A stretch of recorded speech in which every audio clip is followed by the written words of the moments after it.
हमारा episode start होते ही सबसे पहले हम देखते हैं शाओली जिस पर फान लाओ ने अपने टीम मेंबर्स को लेकर अटैक कर दिया होता है। वो अपने एनिमीज से अपने टर्फ को बचाने की कोशिश कर रहा होता है, जिसके साथ ही उसका एक और टीम मेंबर उसको आकर बताता है, चीफ हमारी स्नाइपर टीम ऑलरेडी डिफीट हो चुकी है। हालांकि हमने अपनी ऑपोजिट टीम के ज्यादा मेंबर्स को किल किया है, मगर फिर भी हम लोगों ने पूरे तरीके से नहीं रोक पाए। वो लोग अभी भी आगे बढ़ रहे हैं और कुछ ही देर में हमारे पास पहुंच आएंगे। जो सुनते ही शाओली उससे कहता है, हमारे सारे मेंबर्स अपनी अपनी पोजीशंस को लेकर तैयार हो जाओ और हम लोग अपने ऊपर अटैक कर रहे लोगों के साथ आखिरी सांस तक फाइट करने वाले हैं और उन सब को यहीं पर किल करने वाले हैं। जिसके साथ ही शाओली के सारे टीम मेंबर्स भी अपनी पोजीशंस को लेना स्टार्ट कर देते हैं और इसी के साथ ही नेक्स्ट व्यू में हम देखते हैं फान लाओ के टीम मेंबर्स को, जो कि फान लाओ के अंडर ब्लैक लीग की तरफ से शाओली पर अटैक करने आ रहे होते हैं। और कुछ ही देर में ये सब लोग बैटल में इमर्ज हो जाते हैं, जहां वह शाओली के सारे मेंबर्स इन सब के अगेंस्ट अपने टर्फ को डिफेंड कर रहे होते हैं।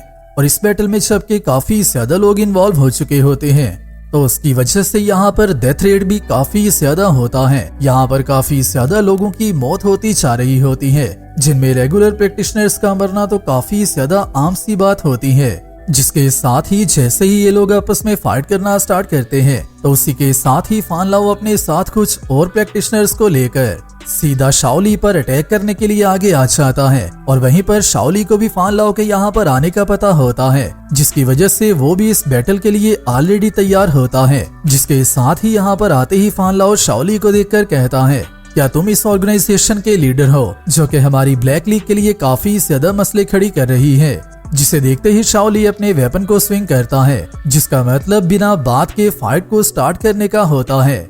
और इसी को देखते ही फान लाओ के साथ आए हुए मेंबर्स शाओली पर अटैक करना स्टार्ट कर देते हैं, जिन्हें देखते ही शाओली भी अपने डाउशी विंग्स को बाहर निकाल लेता है। जहां से हमें एक और बात ये कंफर्म होती है कि इन 2 सालों में सिर्फ शाओ येन ने ही 2 वांग लेवल को रीच नहीं किया, बल्कि और भी काफी ज्यादा प्रैक्टिशनर्स के पावर लेवल इंक्रीज हो चुके हुए हैं, जिनमें आल्सो शाओली भी शामिल होता है। और इसने भी 2 वांग का ब्रेक थ्रू कर लिया होता है। जिसके साथ ही शाओली जैसे ही इन पर अटैक करने के लिए आगे बढ़ता है, तो उसी के साथ ही शाओली वर्सेस 3 2 वांग लेवल प्रैक्टिशनर्स की आपस में फाइट स्टार्ट हो जाती है। जहां पर स्टार्टिंग में शाओली इनके अटैक्स को बहुत ही आसानी से होल्ड कर रहा होता है और इन सब को काउंटर भी करता जा रहा होता है। मगर जैसे ही फान लाओ के साथ आए हुए तीनों के प्रैक्टिशनर्स एक दूसरे के साथ जॉइंट वर्क करना स्टार्ट करते हैं, तो शाओली के लिए उन्हें हैंडल करना मुश्किल हो जाता है। और इसी के साथ ही ये तीनों 2 वांग लेवल के प्रैक्टिशनर्स एक दूसरे के साथ मिलकर अपनी एक कंबाइंड टेक्निक का यूज करने लगते हैं और उसी का यूज करते हुए यहाँ पर एक साउल बॉडी मॉन्स्टर को क्रिएट कर लेते हैं,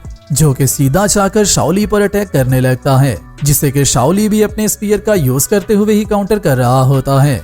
मगर उसी के साथ ही फान लाओ खुद से शाओली पर अटैक करने के लिए आगे आ जाता है, जिसकी स्पीड को तो शाओली हल्का सा मैच कर लेता है, क्योंकि शाओली उसके यहाँ पर पहुंचने से पहले ही अपने बैरियर को ओपन करता है, जिसका यूज करते हुए वो अपने आप को शील्ड कर पाए। मगर शाओली का बैरियर एक 2 वांग लेवल के प्रैक्टिशनर का मुकाबला नहीं कर पाता।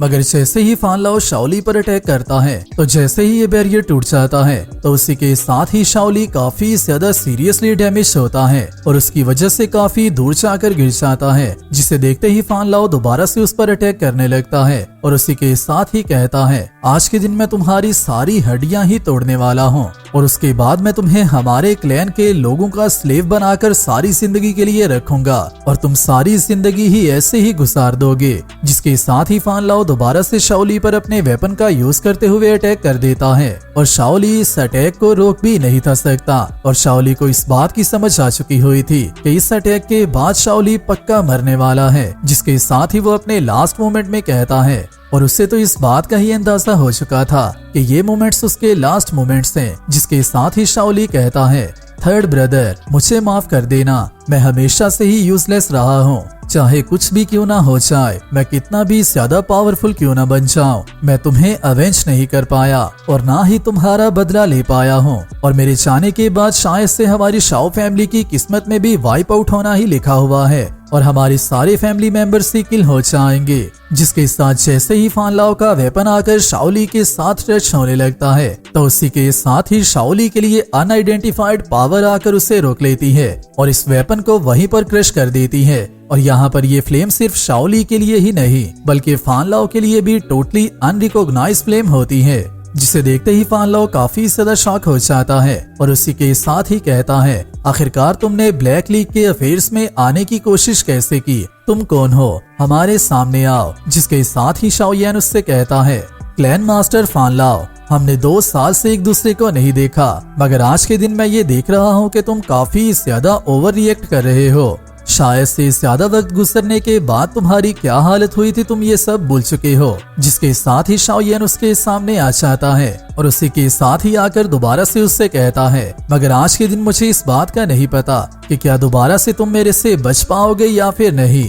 जिसे देखते ही शाओली काफी ज्यादा शॉक हो जाता है क्योंकि शाओ यान जिसे को वो किल हुआ समझ रहा था वो उसकी आंखों के सामने खड़ा होता है। और इसी के साथ ही शाओ यान भी शाओली के पास आ जाता है और इसी को देखते ही फान लाओ कहता है, शाओ यान क्या तुम अभी तक नहीं मरे? आखिरकार तुम जिंदा कैसे हो सकते हो? मुझे इस बात का यकीन नहीं आ रहा कि तुम अभी भी जिंदा हो। जिसके साथ ही शाओली भी शाओ यान से यही कहता है, तुम अभी तक जिंदा कैसे हो? मुझे तुम्हारे मरने की कंफर्म न्यूज मिली थी शाओ यान, क्या सच में ये तुम हो? जिसके साथ ही शाओ यान उससे कहता है, तो आखिरकार तुम अभी भी जिंदा हो। जो सब बातें करते हुए उसका ब्रदर काफी ज्यादा अमेज़ हो जाता है। जिसके साथ ही शाओ यान उससे कहता है, हाँ ये मैं हूँ और मैं अभी भी जिंदा हूँ। मैंने अभी तक अपने शाओ फैमिली के ग्रजेस को खत्म नहीं किया, तो आखिरकार मैं ऐसे किस तरह से मर सकता हूँ?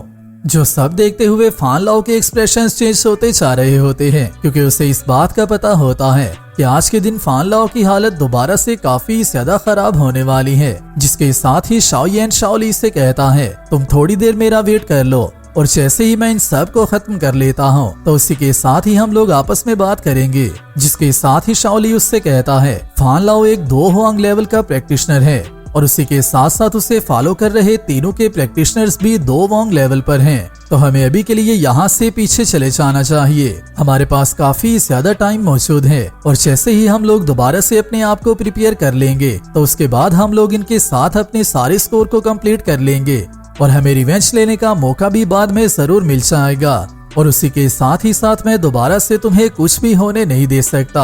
जिसके साथ ही शाओ यान उससे कहता है, तुम्हें परेशान होने की जरूरत नहीं है।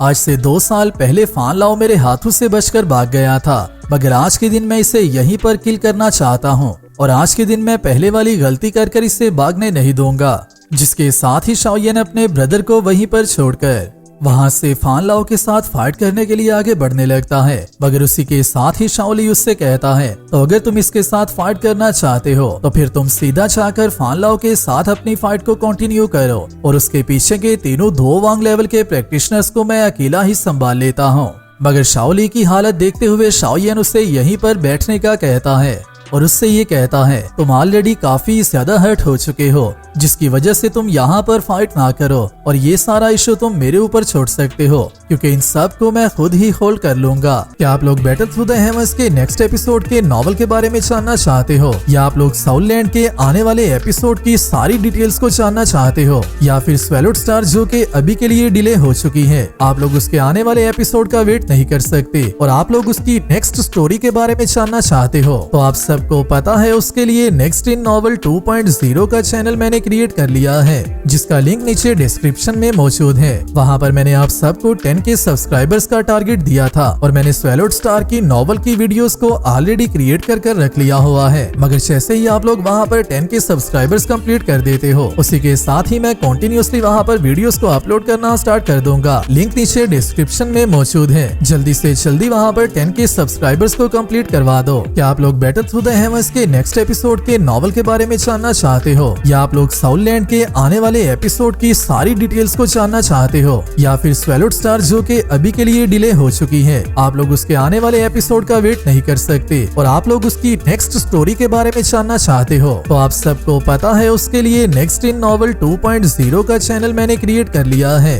जिसका लिंक नीचे डिस्क्रिप्शन में मौजूद है। वहाँ पर मैंने आप सबको 10K सब्सक्राइबर्स का टारगेट दिया था और मैंने स्वैलोड स्टार की नॉवल की वीडियोस को ऑलरेडी क्रिएट कर रख लिया हुआ है। मगर जैसे ही आप लोग वहाँ पर 10K सब्सक्राइबर्स कंप्लीट कर देते हो, उसी के साथ ही मैं कंटिन्यूअसली वहाँ पर वीडियोस को अपलोड करना स्टार्ट कर दूंगा। लिंक नीचे डिस्क्रिप्शन में मौजूद है। जल्दी से जल्दी वहाँ पर 10K सब्सक्राइबर्स को कंप्लीट करवा दो। जिसके साथ ही शाओ येन फान लाओ के साथ फाइट करने के लिए आगे आ जाता है और यहाँ पर आते ही फान लाओ से कहता है, क्लैन मास्टर फान लाओ, आज के दिन मैं तुम्हें यहीं पर किल करने वाला हूँ और इसके बाद कभी भी तुम नेक्स्ट डे को नहीं देख पाओगे। जो सुनते ही फान लाओ भी अपने साथ आए हुए सारे प्रैक्टिशनर्स को कहता है, सब लोग मिलकर मेरे साथ शाओ येन को किल करो और हम लोग इसे यहीं पर खत्म करने वाले हैं। जिसके साथ ही फान लाओ भी अपनी पावर को चार्ज करना स्टार्ट कर देता है।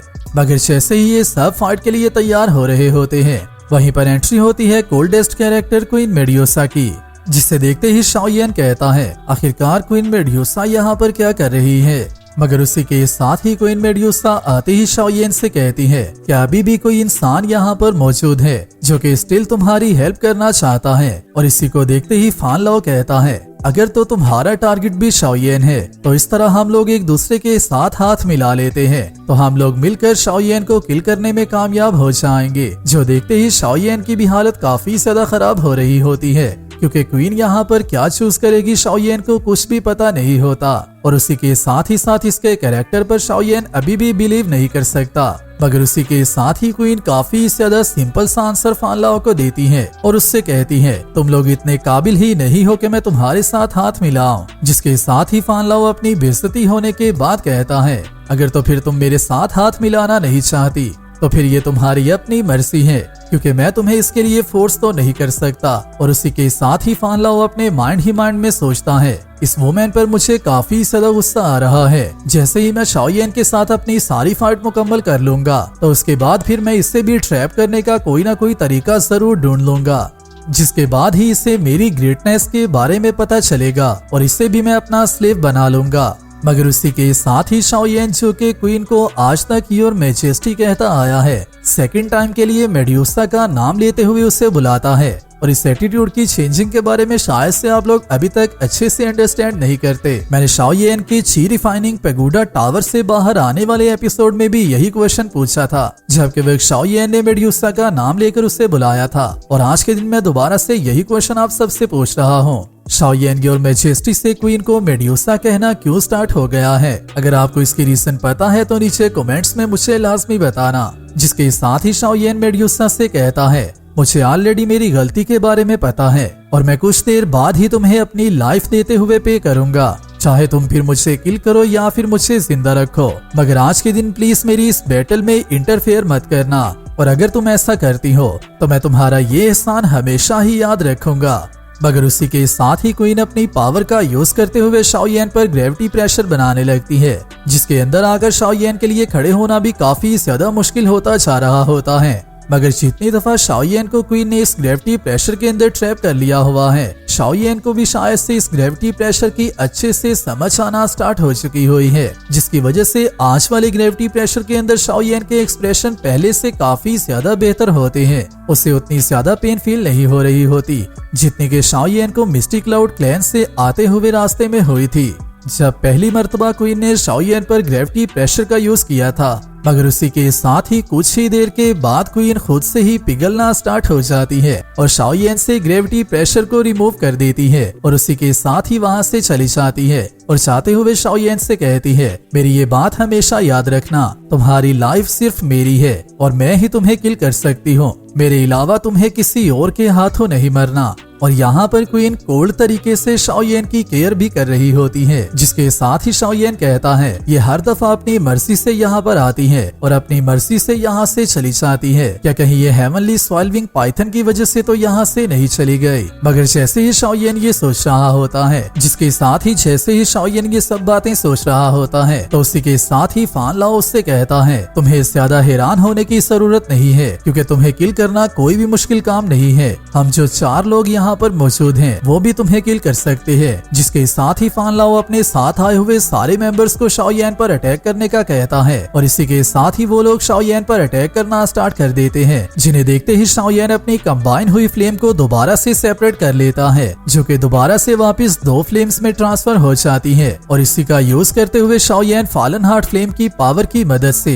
इन सब के कॉन्शियसनेस या फिर इनके हार्ट्स पर या फिर इनके इनर सिस्टम पर डायरेक्टली अटैक करता है, जिसकी वजह से फान लाओ काफी ज्यादा पेन में चला जाता है। और जबकि फॉलन हार्ट फ्लेम की इस एबिलिटी के बारे में फान लाओ को भी ऑलरेडी पता है, तो उसी के साथ ही फान लाओ शाओयेन से कहता है तो आखिरकार तुम फॉलन हार्ट फ्लेम को प्योरीफाई करने में कामयाब हो पाए हो। मगर उसी के साथ ही शाओयेन अपनी 3000 लाइटनिंग स्ट्राइक का यूज करते हुए फान लाओ के साथ आए हुए 2 वांग प्रैक्टिशनर्स पर अटैक करना स्टार्ट कर देता है और इन सब को बहुत ही आसानी से बीट कर रहा होता है, जिनमें से एक कैरेक्टर तो शाओयेन के एक अटैक के बाद ही बहुत ही आसानी से वहीं पर नॉकडाउन हो जाता है, जिसे देखते ही शाओली कहता है थर्ड ब्रदर ने काफी कुछ एक्सपीरियंस कर लिया है, जिसकी वजह से उसकी ग्रोथ काफी ज्यादा अमेजिंग हो गई है। मगर उसी के साथ ही फान लाओ मौका देखते ही शाओली पर अटैक करने की कोशिश करने लगता है, ताकि यहाँ पर आए हुए मिशन को भी वो कंप्लीट कर ले और शाओयेन को तो नहीं बल्कि कम से कम शाओली को किल करने में कामयाब तो हो पाए। जिसके साथ ही फान लाओ शाओली पर अटैक कर देता है, जिसके साथ ही हमारा पार्ट 1 यहीं पर कंप्लीट होता है। वीडियो अच्छी लगी है तो वीडियो को लाइक कर दो और नेक्स्ट आने वाली वीडियो के लिए चैनल को सब्सक्राइब लाजमी कर लेना। मैं मिलता हूँ आप सबसे नेक्स्ट वीडियो में, तब तक अपना और अपने प्यारों का ख्याल रखियो।